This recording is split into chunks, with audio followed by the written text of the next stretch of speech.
ఇప్పటికే జిఎస్టీ వల్ల భారతదేశం అంతా కూడా ఒకే రకమైనటువంటి ట్యాక్సులతో ప్రజలకు సౌకర్యంగాని విదేశీ పెట్టుబడులకు గతంలో జిఎస్టీ లేకన్నా ముందు ఈ భారతదేశంలో ఉన్నటువంటి ట్యాక్స్ విధానం చూసి అనేక సందర్భాల్లో ఇన్వెస్టర్స్ ఈ భారతదేశంలో పెట్టుబడులు పెడితే చాలా ఇబ్బందులు ఉన్నాయి. ఉదాహరణకు ఢిల్లీ చుట్టుపక్కల 3-4 రాష్ట్రాలు 70 కిలోమీటర్లలో 3-4 రాష్ట్రాలు దాటి వెళ్ళాలి.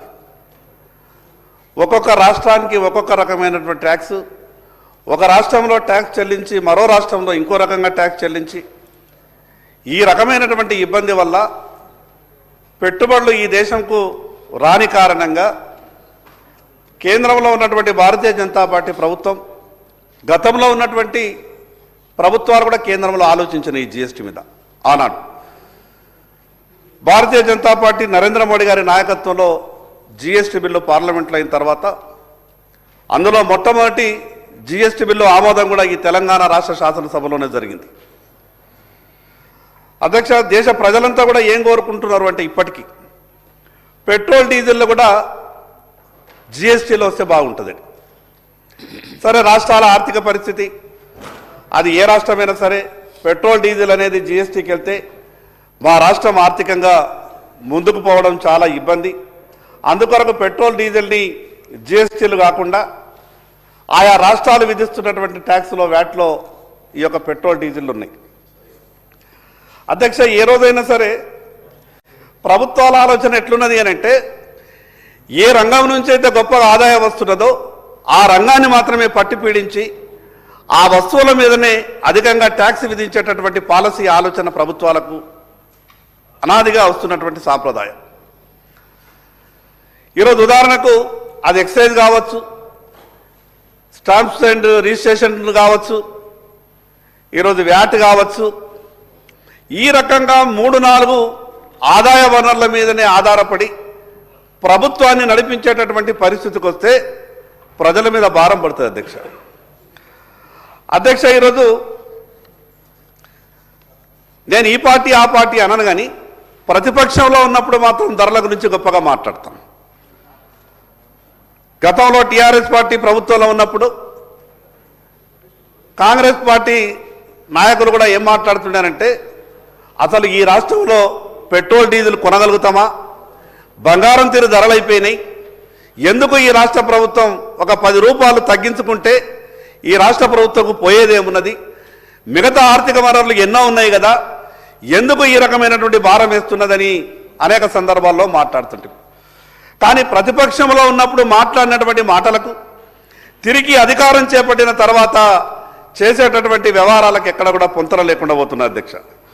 అధ్యక్ష, గొప్పగా చెప్తుండే కాంగ్రెస్ పార్టీ అధికారంలోకి వస్తే ధరలన్నీ కూడా అదుపులో ఉంటాయి, ప్రభుత్వమే మేము మినిస్టర్ గారు గౌరవ భారతీయ జనతా పార్టీ సభ్యులు పెట్రోల్ డీజిల్ ధరలకు సంబంధించినటువంటి అంశం మీద మాట్లాడుతూ ఉన్నారు.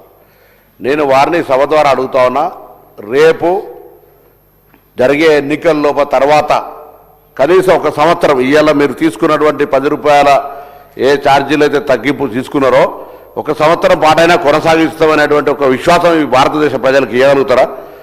ఎక్కడ ఎన్నికలు వస్తే అక్కడ దానికి సంబంధించిన తగ్గింపులు, దానికి సంబంధించిన ప్రక్రియ, ఎన్నికల కొరకే వ్యవస్థ నడుపుతున్నటువంటి విధానాన్ని చూపెట్టే ప్రయత్నం చేస్తూ ఉన్నారు. ఇలా మేమేం తెలంగాణ ప్రభుత్వం తరఫున కొత్తగా పన్నులు విధించింది కానీ లేకపోతే దానికి సంబంధించిన విషయాన్ని కానీ తీసుకున్నది లేదు.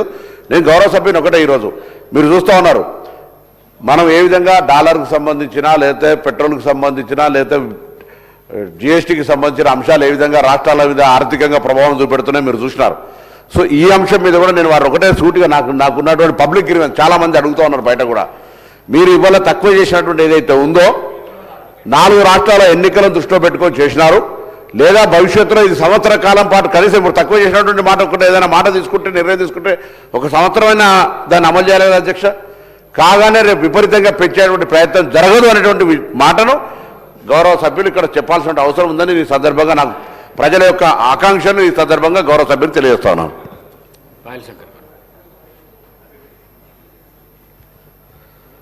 అధ్యక్ష, ఈ శాసనసభలో ఏదైనా బిల్లు చేసేటప్పుడు శాసనసభలో బిల్లులు జరుగుతాయి ప్రజల సంక్షేమం కొరకు, ప్రజల మంచి కొరకు. అటువంటప్పుడు దానికి జాతీయ కానీ అంతర్జాతీయ విషయాల్ని క్రోడీకరించి జోడించి చర్చ చేసేటటువంటి సందర్భంలో ఈరోజు చమురు అనేది అంతర్జాతీయ మార్కెట్ మీద ఆధారపడ్డప్పుడు సంబంధిత కంపెనీలు భారం మోయకూడదని, గతంలో సంబంధిత కంపెనీలు భారం మోసి ఆ కంపెనీలే మూతపడేటటువంటి పరిస్థితులు ఉన్నటువంటి సందర్భంలో మన్మోహన్ సింగ్ గారు కానీ, పివి నరసింహారావు కానీ వారి ఆలోచన గతంలో చేసిండ్రు. వారి ఆలోచనని ఈరోజు నరేంద్ర మోడీ గారు కూడా ఏకీభవించి అంతర్జాతీయంగా చమురు రేట్లు ఏ రకంగా ఉంటే ఆ రకంగా ఎప్పటికప్పుడు మార్పులు జరగాలని పార్లమెంట్లో ఈ యొక్క ఇంధన చట్టం తెచ్చారు. అధ్యక్ష, నేనేమంటున్నానంటే గౌరవ మంత్రివర్యులు మాట్లాడుతూ ఒక మాట మాట్లాడింది. భారతీయ జనతా పార్టీ ఏ రాష్ట్రంలో ఎన్నికలుంటే ఆ రాష్ట్రంలో మాత్రమే ధరలు తగ్గిస్తామని. అధ్యక్ష, ఈరోజు వ్యాట్ తగ్గించినటువంటి రాష్ట్రాలలో కేవలం బీజేపీ రాష్ట్రాలే లేవు. ఈరోజు కర్ణాటకలో కూడా 20% తగ్గించారు.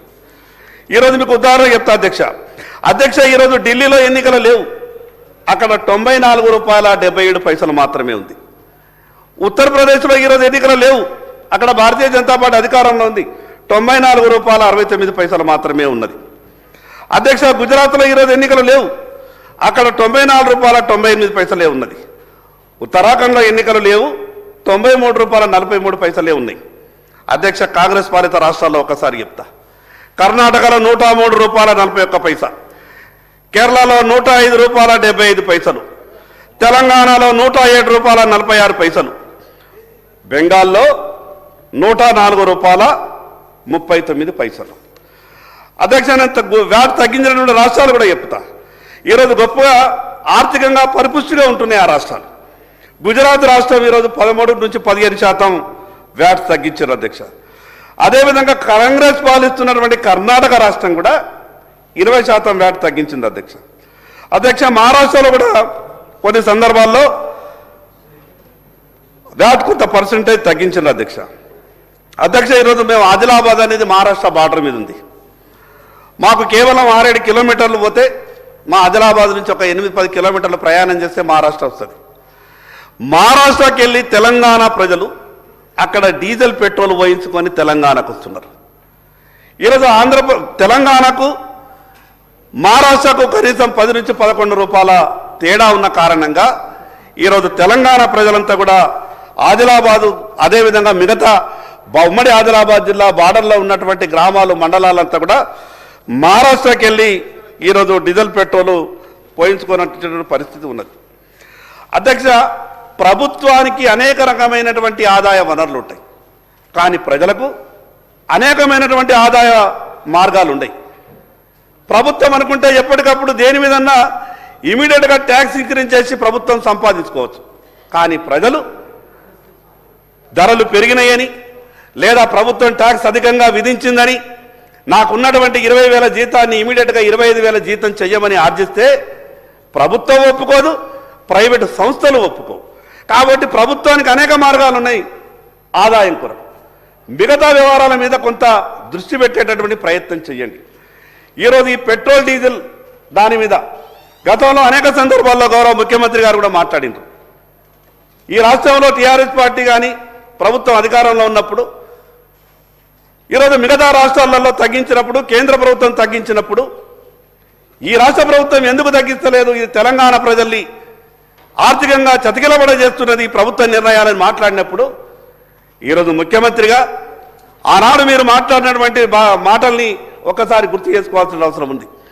అధ్యక్ష, ప్రతిపక్షంలో ఉన్నప్పుడు మాట్లాడే ప్రతి మాటని అధికారంలోకి వచ్చిన తర్వాత నేను గడిచిన 5 ఏళ్ళు ఏ సభలో, ఏ ఉద్యమంలో, ఎక్కడెక్కడ, ఏ సందర్భంలో ఏం మాట్లాడినో అవన్నీ కూడా మనం ఒకసారి రివైండ్ చేసుకోవాలా. కానీ ప్రతిపక్షంలో మాట్లాడినటువంటి మాటలన్నీ కూడా మర్చిపోయి అధికారంలోకి